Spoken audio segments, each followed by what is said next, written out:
But I've seen you post about that a lot, though, about like what were you doing before all this came about? Like everybody is streaming. Yeah, everybody. You are learning our worth, and y'all are scared. So scared that the last thing y'all could do is put in law. On mute, but I was holding still because my face always tells a whole story, so I was trying to act like I was frozen, but I'm really not. Okay, so yes.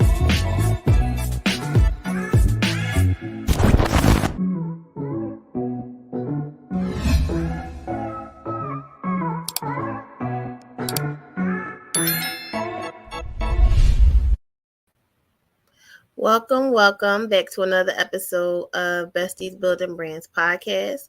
We have a special guest to our show today, Miss Cortesia Oxford. She's been on the show before. She's one of my Facebook besties. She is the branding architect, the branding doctor, and she's had so many successes over the years. She started out designing for funeral programs, and she's grown so much since then. So I want to bring her on, let her do a brief intro, and then we'll get into it. We'll talk about some branding, get you guys some tips to grow your business, and let you know how you can work with her. Let's bring her on. Hey, girl. Hey. Hello. Hello, friend to the show. Here. So yeah, like I was telling everybody that you've been on the show before, but I do still want you to do a brief intro about who you are and what you're doing right now, and like what your mission is for your business. Well, I am Cortesia. It feels strange when people say the branding architect, but yes, I love everything about branding, and I've been able to niche down and focus on building people's online presence organically, teaching people how to do content funnels and taking their branding experience from free platforms all the way to developing, organic search on their websites and things of that sort. So I am happy to be here, and let's go. Okay, so like I said, you were on the show before. You actually did some classes for us. We went over brand color, and that was really dope. And I just love to see our guests how they just progress through. Usually, people come on our show and it's like one of the first podcasts that they've been on. So we like to bring them back because now you look a year later and they're out here killing it. So don't be shy. Let people know what you've done. Last time we kind of talked about your time on Clubhouse and how that helped to catapult your business. So what you said you niched down. So tell us about what you niched down to and what's happened since you've been on Clubhouse. Like how has your business grown and changed and developed? Well, it's grown a lot. I was able to work less and make more money, which is the best thing ever, simply because I was so used to, I looked at my numbers from previous years and I was taking like 200 clients, making like $4,000 or $5,000. That was ghetto at best. And then going through, and now I only took 60 people and I made 30,000. Right. And now I'm able to, I have people that have me on retainer, and I didn't go looking for these people. It was people that messaged me and they're like, I've been saving up to work with you. And sometimes it feels strange because I'm like, me? Like me out of all people. But I was strategic, and because I went and I got a coach, I was able to help her brand her first event and make that event increase to making $60,000 in its first year. I have been able to help her make $100K in her business.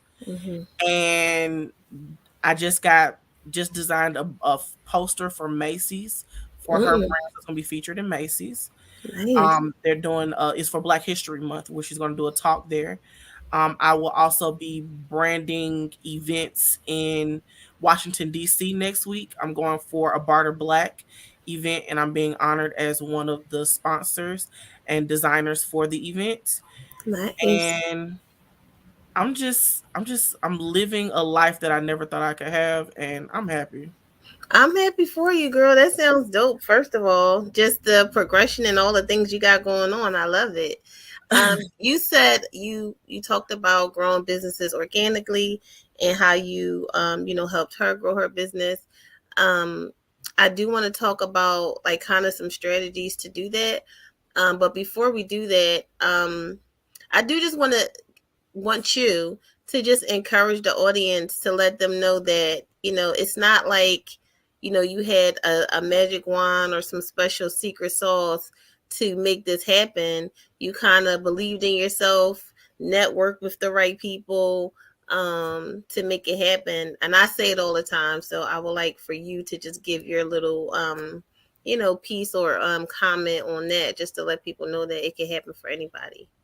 It can't happen for anybody. And the reality is that in order for you to go up in certain levels, what I've learned from dealing with all these people is sometimes you got to make an investment of either time and money, time or money. Mm-hmm. Like no matter who you with, you got to either barter with them, you got to show some kind of value to them, because the way that I've been able to network in these spaces is that I'm opening my mouth and talking to people. A lot of people get on Clubhouse and they stay down at the bottom. And I'm like, why are you at the bottom? We don't know you. I'm not going to, it's hard enough running a room on Clubhouse on the stage. You got to talk to people, make sure nobody banish your room, or being on Instagram and all you do is like my post. You know what I'm saying? You have to actually show up if you want me to actually participate with you. So yes, you can do it. Don't get out there. One of the hardest things for people as creators and as business owners is that we have so many freaking ideas. We have so many amazing ideas, and we get so caught up in, okay, I started this, let me do this, and we want to do all of these things at once. Focus on that one specific thing. Bring it up to $1 million. Once you bring it up to $1 million, you can go from there and start investing in other stuff. But you can do it. And this is another thing I found out, is that a lot of people post their receipts and those receipts are fake. So don't fall for the glam of what somebody's showing you and following them. And also don't believe that you know it all. I ran into issues where I was like, I know what I'm doing. I know what I'm doing. I'm doing entrepreneurship. I had no freaking clue what I was really doing. If I knew what I was doing, I would have already been a millionaire. Mm-hmm. Somebody made a comment the other day on Facebook about how people see the glitz and the glam. They see the people driving the Teslas and taking all the pictures. One, it's fake most of the time, and then two, are you trying to be that person, or are you trying to attain the things that they have? Like, what's your real goal? A lot of times people get caught up in that, and that's why they're constantly buying course after course, ebook after ebook, never really putting in the work, because they're just trying to be that person. They're not trying to put the work in to actually make it happen for themselves. So tell us a little bit about Clubhouse. I think like you said, it's important to speak up. I know for me personally, and anybody else that's watching or listening, sometimes if you're an introvert, or if you have, like you said, that feeling of, wow, me, you may feel intimidated to speak up, especially because you have a lot of people posing in the room saying that they're doing things that they're really not. So do you have any Clubhouse tips that you can give outside of just speaking up? Is there like a way that they could, what is it, like their profile, to optimize their profile so that, they can get the people that are looking for them, so they don't actually have to go out and actively find them? And then you can go right into like any organic tips or strategies to grow a business. So if you're an introvert, I understand that, it's hard getting up to speak. It's hard sometimes. I'm an extrovert introvert. Ambivert. I love, I'm this vibrant personality, but I get drained easily when I'm around too much. Like I just be like, oh, I don't want to deal with it. I don't want to do it. But it's either, am I going to let people know about my business, or am I going to be broke? Yeah. Those are your options. So when it comes to, just having organic search, I've had people by going in my bio and I'm talking about the transformation I provide. Everybody wants to talk about, I do this, I do that. Talk about your transformation. If you talk about your results, people are more prone to come to you. Don't get caught up in these clickbait things, people saying certain words and stuff like that. It does nothing. Talk about your transformation in your bio. Don't, even though they give you unlimited characters, don't use all them characters. Don't nobody care about all of that. Nobody's reading your resume on Clubhouse. Be potent, be accurate. Use those first 2 to 3 lines on there to bring them into what you have going on. Most people won't bring you on stage unless you have a bio. So just talk about, what you do, who you help, and the transformation, and make it personal to that person. Use emojis, because emojis are special on there. You can add your hobbies. They've expounded it now where you can add all these different things on there. And then make sure at the bottom, it's nothing worse when I'm hosting a room and I'm trying to go to somebody's, they talking about their business, your Instagram ain't connected, your Twitter ain't connected. You just got a text link that's saying, go to my website. I'm not gonna do it. Customers are lazy. And I'm one of those people. If there's the ability for you to add a link, add a link. And then when you host a room, they now have the ability. First of all, you never know who's gonna bless you, so go ahead and add your Stripe account to your Clubhouse. I made like $500 in a room. People was just donating, just tipping, because you was giving value, and they felt like, wow. Yeah. They would have to pay my regular rate if I wouldn't have been in the room, right? So they was tipping $500. You want to make sure you connect that. You also want to make sure that you know what your end goal is when you're going in these rooms, and not just speaking from a hosting room perspective, but also speaking from the perspective of going in these rooms. People go in these rooms, they be like, oh, Grant Cardone having a room, or this person having a room, and they're talking about how to make $1 million. Have you figured out how to make money every day first? Have you figured out how to make $1,000 in a week? Have you know what I'm saying? Have you figured out the small tasks before you jump into a room that's saying how to make $1 million in 90 days?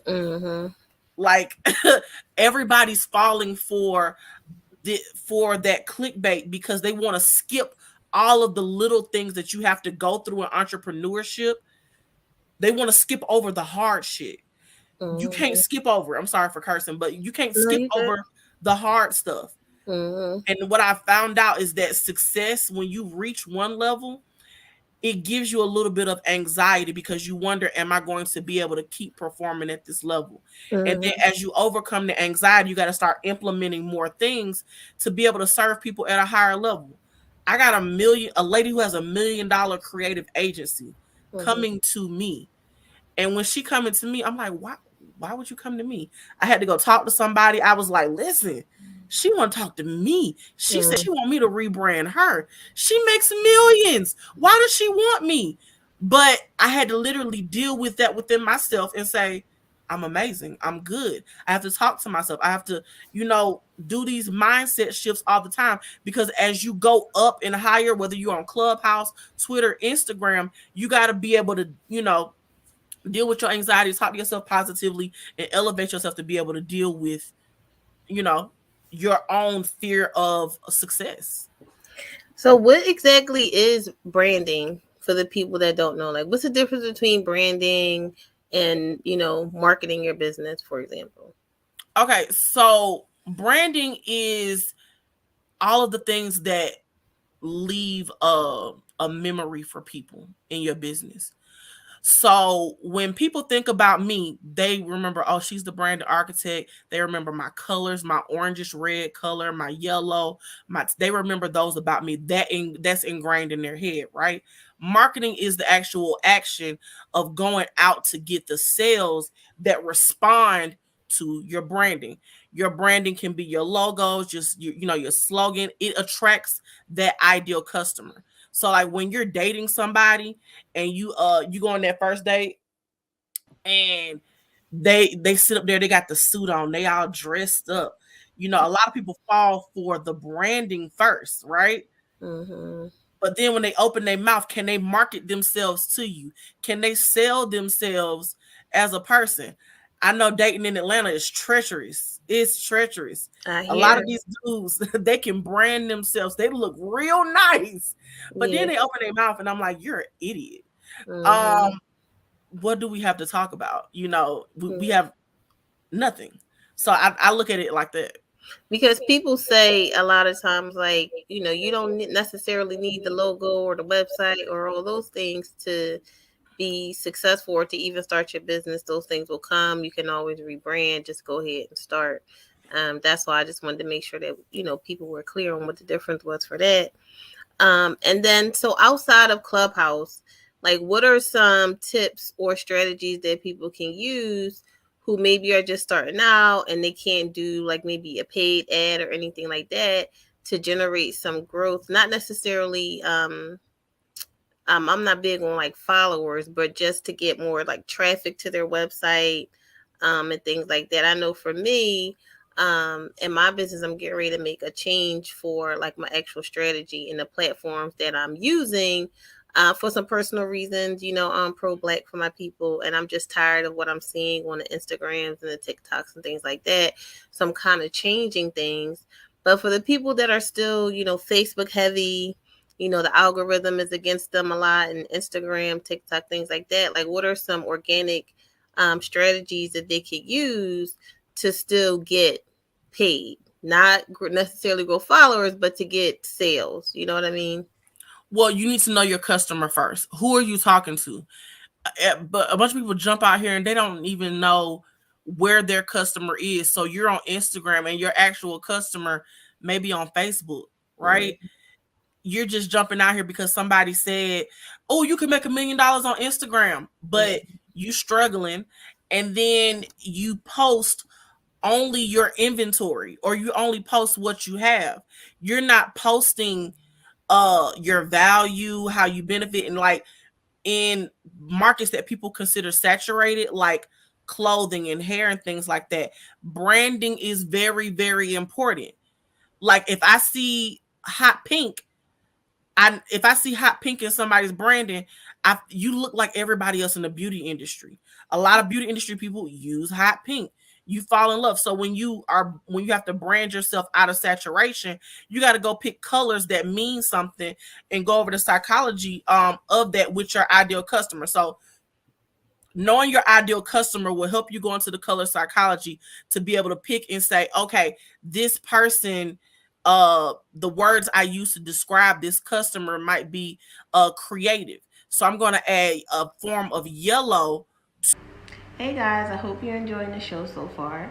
I do want to come on and let you guys know that you can save on any products or service from our guest today using code BESTIE, BESTIE. She has a brand workbook, a brand Bible.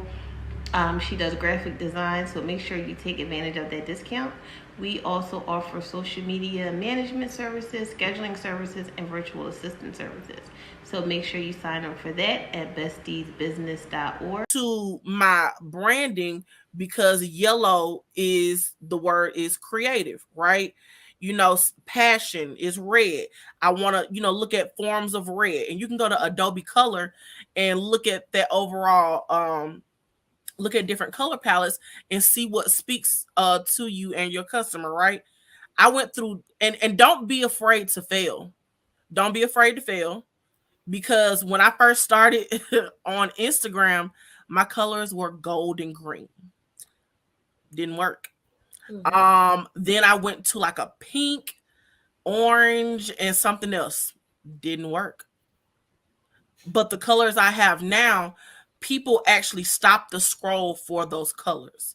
So your goal on any platform is to stop the scroll, because it's a bunch of stuff that flows and flows, but you want to be able to tell people, okay, listen, I need you to stop. I need you to chill. I need you to, just stop and read this. And then you want to use hierarchy. So hierarchy is basically when you're doing text on the page, you want to make sure whatever is most important to you on on that item page or whatever, that you highlight, either making it bigger, changing the color, or something to make it more important. And then lastly, I will say respect the platform. It's nothing worse than me seeing something on your Instagram and then or on your Facebook, and then when I go to another platform, it's cut off. Yeah. Like you designed it this way, but it's supposed to be, square in order to fit the platform. You have to make sure you understand that, these people that have millions of followers, they don't care. They're basing it off of their popularity. By you respecting the platform, those first 6 squares on your Instagram are the most important. On Facebook, what's most important is literally creating long form content, talking to people, having conversations, creating connections on Facebook actually helps. This preacher, one of the guys I work with, he calls the entanglement coach. He said this yesterday. He stated that transparency creates transformation. So a part of the process, you can't be afraid to be transparent with the process that you're going through on these platforms as you generate content specifically for that platform. So on YouTube, you may get something that's like 20-30 minutes, you may get an hour, something like that. Facebook Watch, you may get something that's that long, right?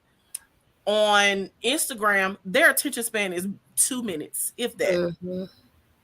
You can't sit up there and say, oh, nobody's paying attention to my content. I put a 58-second video up of 50 Cent saying something, and about when he was working, he wasn't making no money, but when he stopped working, he was making money. I looked at how far people got in the video. They got like 10 seconds. In 58 seconds, they only got like 10, maybe 15 seconds. Yeah, because when you go to YouTube, you expect to be on there to watch a video. You know what I mean? Like when you're on Instagram, you want to kind of be able to go fast. Yeah, so that makes sense. I had a question about what you said about value. I hear it all the time. Know your audience, provide value. People give those tips out all the time. They're always so generic and they're never in depth. I know target audience is a lot to go into, so I'm not even going to ask you that. They can hook up with you afterwards. I'll make sure that you guys have a besties code so you can get her services. But I do want to ask you about value. Can you give like a real life example of what that means instead of just provide your audience value? Like, what does that mean? Like for your business, for example, if you were providing a quick post, let's say an Instagram post that was providing value, what would something like that look like? Okay, so with over general content, I broke values up into like acronym. So when I'm creating, the V is for celebrating their victories. As a coach or a consultant, or even as an e-commerce business, you want to celebrate people's wins. This girl sent me a package of like skincare lotion. I'm celebrating the fact that my son's skin doesn't itch anymore when I'm sending her the video and content and things like that. So she has, number one, social proof that it actually works. Number two, people can see, oh, people are actually using her stuff and it actually works. So you have to celebrate the victories, celebrate the wins, right? Then you want to acknowledge the problem. When you're going through and creating these captions, the one thing that people don't do is that they don't acknowledge the problem.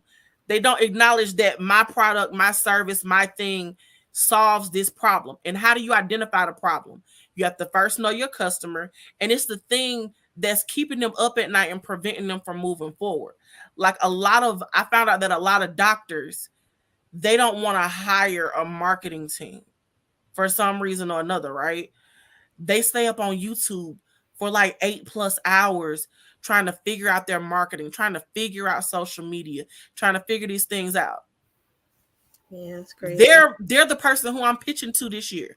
I'm talking to doctors and lawyers who don't know what they're doing. That's what I'm talking to. Because I know that you're going to be up in the middle of the night. And this is a little tip that I did learn. Between 12 a.m.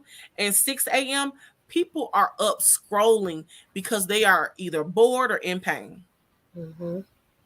So if you acknowledge the problem and you're able to make posts organically during that time period with the proper hashtag strategy and the right acknowledgement of their problem, you're winning customers. L is for leveraging your product and or service for you as the change agent or authority. So a lot of people aren't comfortable with saying I'm an expert or whatever. You got to be the expert. You have to be the expert in this industry for people to know you, trust you, and then they like you. I know people like to say no, like, trust, but people want to know you, then they want to trust you, then they want to that like that's how I've noticed that. Like, we used to be like no, like, and trust. Honestly, if I get the first two where you know me and you trust me, you ain't gotta like me. You don't have to like me, but when the transformation comes, I want to see those results. I want a video testimonial, right? So you have to leverage yourself as the expert and make sure that in your post or in your caption, that whatever problem they have, after you acknowledge the problem, you're going through and saying, my product can solve this issue, right? And don't feel like a lot of people are like, okay, I'm giving up too much. I give too much, whatever. The way you know when you're not giving too much is that people will still ask you questions. I literally have posts where people are still asking me questions. Number one, it adds to my engagement. Number two, it lets me know I ain't give you everything. I didn't give you everything. And you're never gonna, if you're a person that's a creative or a thinker, you're never gonna run out of things. Our issue, and Chris Doe says this, is that we want to be it. We have an advice monster within us, and when we give out advice, we feel that immediate sense of relief, like, oh, I feel so much better because I'm giving advice. Don't give advice. Don't give advice. Just acknowledge their problem and use your product or leverage your problem as a solution. Then you want to understand any objections. Somebody may come to you and say, I don't want to, like, somebody might be like, I don't understand why I need to pay for this part of my website. Or somebody may come to you and say, I don't understand why I have to pay for this part. The reason why you have to pay for this is because this is the outcome. And how you understand the objections is you do the research. And if you've ever done any discovery calls with people or talked to people, or you've been on the other side of a discovery call, you know what people are going to say. Oh, I gotta go talk to my spouse, or I gotta talk to my business partner. You don't have a business partner, it's just you. We know this. So we know this. So you just have to understand the objections and then be able to come up with solutions. What I have learned is that creating a capabilities deck. I learned that from Chris Doe, like at 3:00 in the morning. Creating a capabilities deck and just letting people just understand this is what I'm capable of. Because a lot of times we waste time creating proposals for people who aren't our ideal customer. And why would I create a proposal for you and put these numbers in front of you when that's going to run you away, rather than you understanding what I'm capable of and me communicating the overall transformation that I can provide to you in your business based on what I've done in the past. And then you want to make sure you educate, which is E. So you want to educate them on why this is important. You want to educate them on why your product is important, why it's a creation. Education gets me a whole lot further with people, and you can't be afraid to repurpose the education. What I've learned is that last year on Instagram, I was telling people, oh, change your Instagram size to 1080 by 1350. Some people saw it, some people didn't. Some people paid attention, some people didn't. I literally had a lady who I know has been on my friends list on Instagram since last year. And when I repurposed that content into a reel, she was like, what? Don't use the Instagram size. They changed it. Same content. I used it last year. And when I say I used it last year, I used it last year. The difference is that a lot of people are always looking for different content ideas, but literally if you change maybe some text on an old post and reuse that post, you either gain followers since the last time you posted that, or it's so far down, nobody's going to look for it. So just redo that content. And then lastly, sign off with a call to action. This is, I'll say 90% of the time, people don't use a call to action.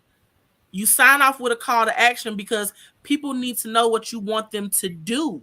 You can't tell me that, oh, here's our new inventory that we just received. Okay. What do you want me to do? Do you want me to shop with you? Do you want me, you know what I'm saying? Like you aren't even creating something that's going to cause a conversation to talk back to you. That was good. Thank you for that. I hope people were taking notes and writing this stuff down. I was actually going to ask your opinion on something too. You mentioned about giving out advice or information. Some people, well, in the hair world, there's a debate that people are giving out too much information for free. So you're giving up all your information, and then people won't come to you and buy from you. Like, what's your take on that? I feel like it's not necessarily true. Like, regardless, because like, as you can see, there's a zillion videos on YouTube where people can learn this stuff, and they still ask questions, and they still hire people. Like, they hire me to do their social media. I have people who I just schedule their posts.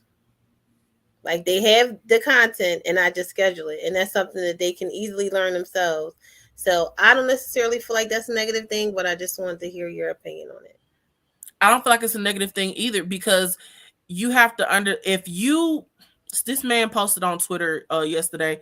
He was like, oh, if it's something I don't know, I can go figure it out. Who has that kind of time on all the type of stuff that we have coming in, right? I'm going to delegate it if I don't know it, or find somebody that can so they can do it, right?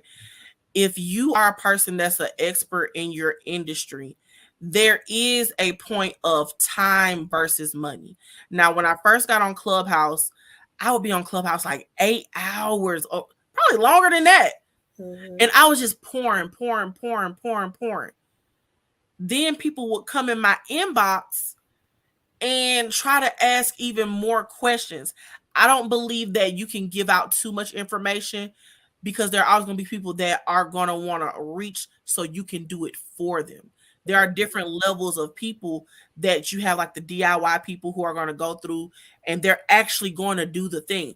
Only 3% of people actually complete courses and books. 3%.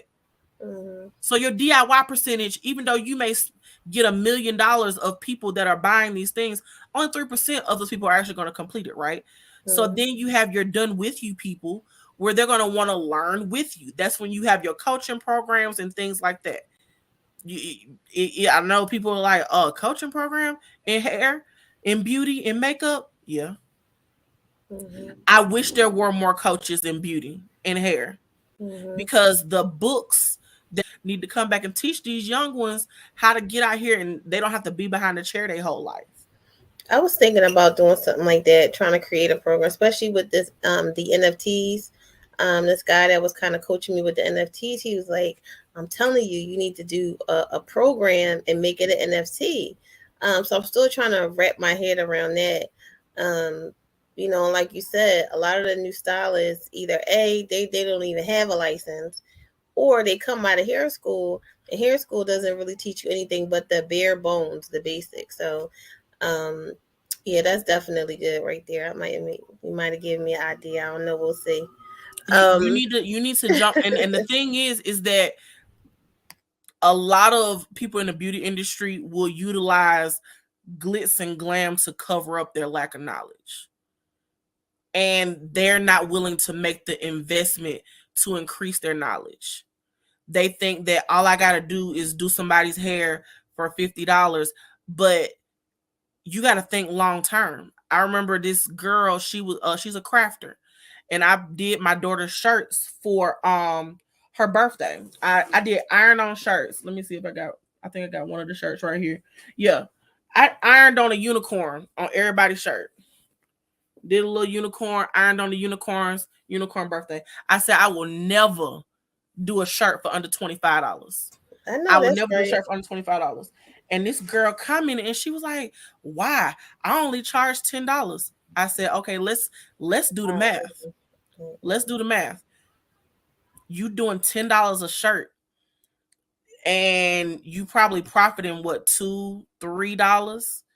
By profiting those $2-3, then how many shirts do you have to do to reach $10,000 a month? First How of many all, shirts? How many shirts you got to do?" it's ridiculous. Like $10. That's ridiculous because I have the heat press and Cricut myself, and that's how I know that I don't want to do it at any price. Like you got to give me like I need like $80 for me to even do it because I don't want to do it, and it's time consuming and it's annoying. And then you did it, and then you thought that you had the vinyl on the right way, but it really wasn't, and then you got to go. Not my lane, not my zone. That's one of those time versus money thing. I would just pay somebody to do it. Like seriously, like I'm not. Ain't no way.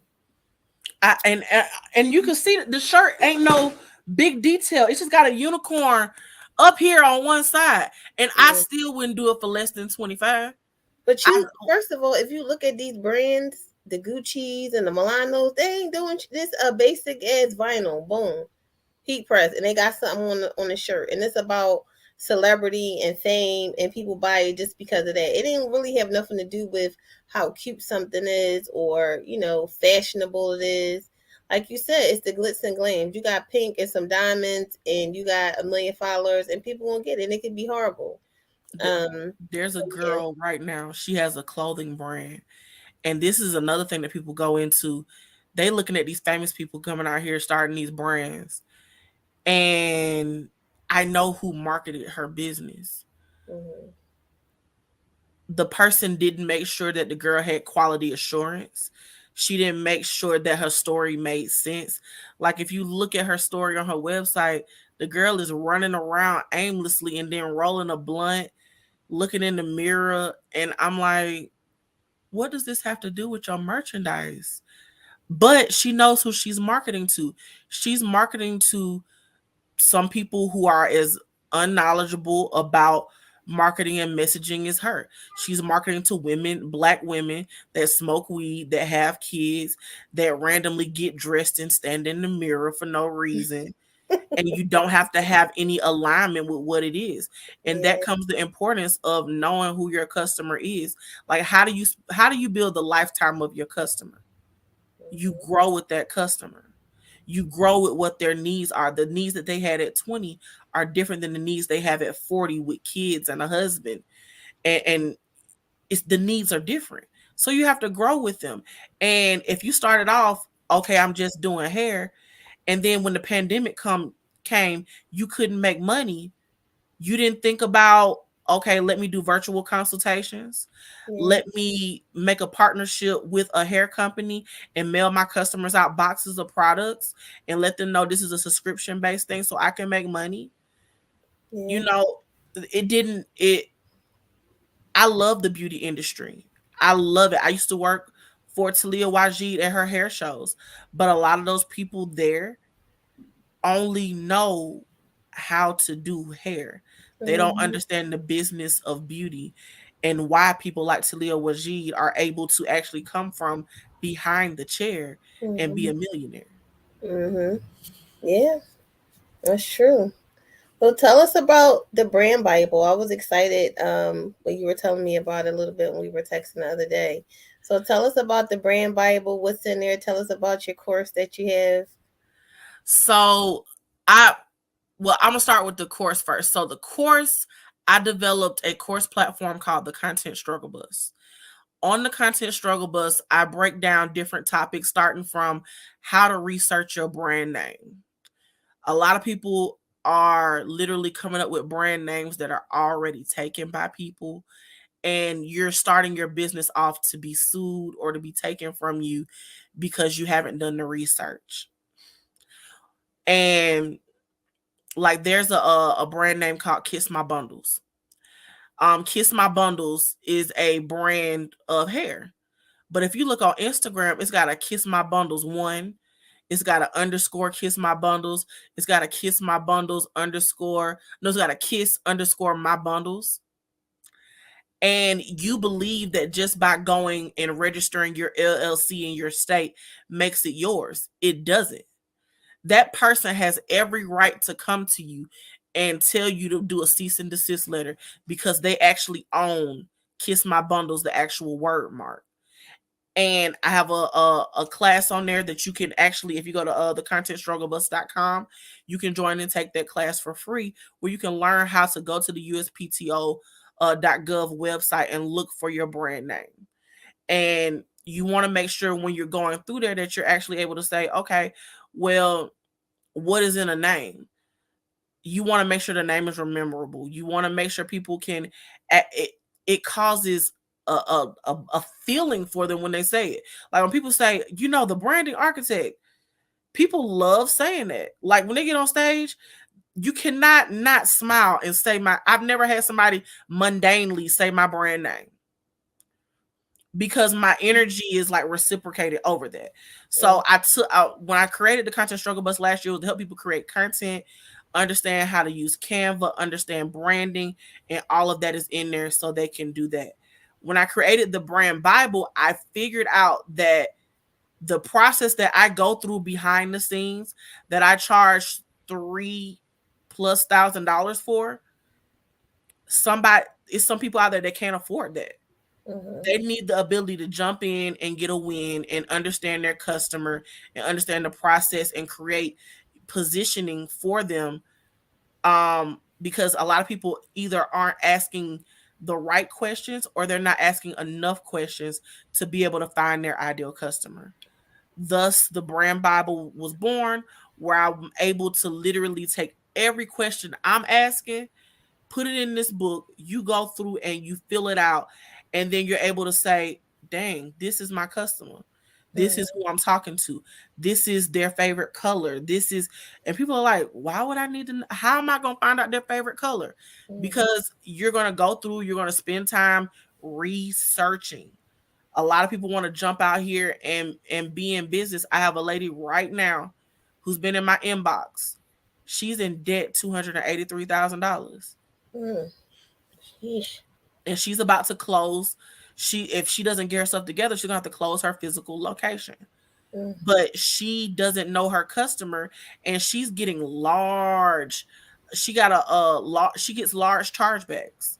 People will go on her site and purchase items for like $1,500. She ship them out, and she get a major chargeback for $1,500. Why is that? Because she did not define who she's dealing with. The people that she's marketing to are people that are bottom feeders. You cannot, and this is nothing against anybody, but it's certain people you can't market to and not walk in with the idea of, I'm going to get a chargeback. You're going to get a chargeback. Yeah. You have to know that. And you're not going to be able to, it's something you have to plan for, kind of sort of with chargebacks. But $1,500 on any small business on a chargeback. But like you said, you gotta know who you're talking to. Exactly. You got to know who you're talking to. So if your items in there, it has a piece in there where you go over, okay, this is my offer. How am I planning my offer out? You get to know how you're planning your offer out to this specific clientele, and be able to work from there. I am coming out with a volume 2, which is going to go into the content strategy to go along with it. And it's called Make Your Content Your Bitch. So okay. I know, that's right. I like that. Yes, make your content your bitch, and it's going to be show you how to go through and go from, okay, I know my customer, this is where they at, then this is the content that I create, because that's the issue a lot of people are having. You don't know your person. Yeah. So can they get to all these things from your website? Yes. Okay. Go directly to my website, thebrandingarchitect.co, and you will see the branding Bible on there. You will also see my services on there. I accept Sezzle and I accept ShopPay. That's right. Get all the coins. Yes. And this is a side note, and I believe this wholeheartedly. If you have a website and you are not using a Sezzle or Afterpay, and you don't have like at least all of the options on there, you missing out. Some people only want to pay in PayPal. If you don't have PayPal as an option, I know PayPal be holding people money, but listen, if somebody want to pay via PayPal, make that available for them. If they want to pay via Shop Pay, make it available for them. Sezzle, any Klarna, whatever you want to use, my friend. If it takes having 8 different payment options, you're going to see all 8 of them on there. Somebody said, they said, you know what? What that lady said? She said, if there is a Klarna at your checkout, I'm gonna use it, even if I got the money. I know that's right. That is too funny. Well, this was a great conversation. Make sure you go to thebrandingarchitect.co and grab your materials, your branding Bible, sign up for the class, and make sure you use code BESTIE, BESTIE, to get a discount. And yeah, hit her up on Facebook and Instagram. Make sure you subscribe on our website. We're going to be moving all of our shows and podcasts to the website. We're trying to build out a true blue media company that's about the people, that's not censored. So check us out. Thanks for the support. Thanks for coming on the show. Thank you. Don't leave yet. Bye.